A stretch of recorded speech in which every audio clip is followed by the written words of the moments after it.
Hello everyone and welcome back. In this video, I'll show you how to use Google Flow like a pro in 2026. If you already know the basics and want to create higher quality AI videos more efficiently, this guide will share practical tips and workflows to help you get the most out of Google Flow. Let's get started. First, always begin with a detailed and well-structured prompt. Instead of writing a short sentence, describe your scene clearly. Include the subject, location, camera movement, lighting, mood, visual style, and any important actions.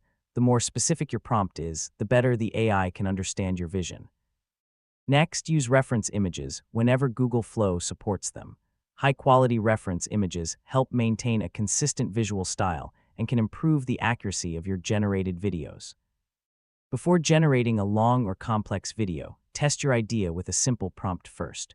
Review the results, identify what needs improvement, then gradually add more details. This approach saves time and helps you refine your project more effectively. Keep your projects organized by giving each one a descriptive name. If organization features such as folders or collections are available, use them to separate personal, business, and creative projects. A clean workspace makes it much easier to find and manage your work. Don't settle for the first result. Professional creators often generate multiple versions of the same prompt, compare the outputs, and choose the best one. Small changes to your wording can make a significant difference in the final video. Also, save or download your best projects regularly so you always have a backup copy.